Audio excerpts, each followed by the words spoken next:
Pemasangan plang pada lahan milik Entin Martini dirusak oleh Entis Sutisna CS.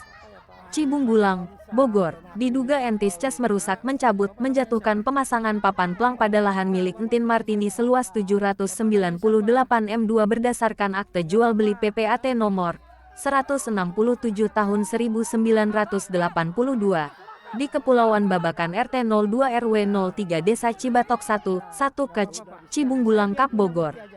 Disaksikan media Metro Nusa di lokasi kejadian.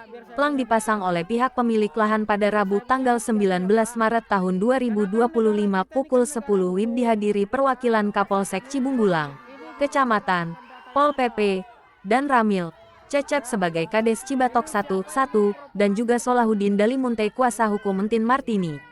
Pada saat pemasangan plang, Kades Cecep menyarankan kepada pemilik lahan supaya objek tanah untuk sementara jangan dipasang tembok pagar, sebelum ada kepastian secara sah pemilik tanah yang diklaim Entis Sutisna CS seluas 300 m2.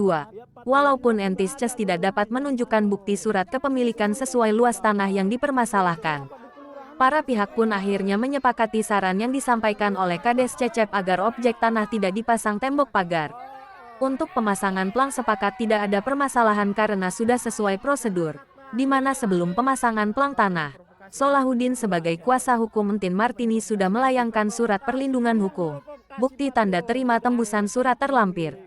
Setelah plang selesai dipasang hanya berselang beberapa menit tepatnya pukul 11.45 rombongan Entis Sutisna CS datang melakukan pengerusakan. Solahuddin sudah berupaya untuk mencegah agar plang jangan dirusak. Sempat terjadi adu argumen di mana salah satu pelaku pengrusakan yang bernama Sukman menjabat sebagai RT 03 RW 04 menantang dengan nada keras menunjukkan sikap yang beringas, tidak mencerminkan fungsinya sebagai rukun warga. Atas kejadian pengrusakan plang tersebut, Solahuddin kuasa hukum Entin Martini melaporkan Entis Sutisna CS sesuai laporan polisi Nopol STTLP 512 SPKT Polres Bogor Polda Jabar tanggal 19 Maret tahun 2025.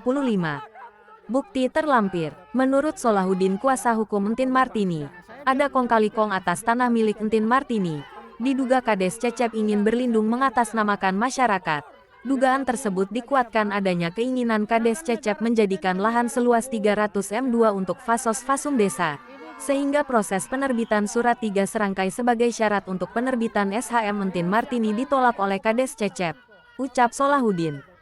Biarlah hukum yang mengungkap niat jahat para pihak yang ingin merampas hak milik dari Entin Martini. Dan ia berjanji akan mengawal kasus ini sampai tuntas. Harapan dari Solahuddin agar penegak hukum bekerja secara profesional, menindak para pelaku sesuai dengan perbuatannya, supaya ada efek jera, agar kedepannya jangan terulang lagi kejoliman seperti yang dialami oleh kliennya. Kita tunggu prosesnya. Hukum harus dikedepankan, di mana hukumlah sebagai panglima tertinggi di negara kita ini. Tutup Solahuddin. Red ****. Diberitakan sebelumnya, proses mediasi deadlock, lelaku Kades Cecep di tanah milik Entin Martini,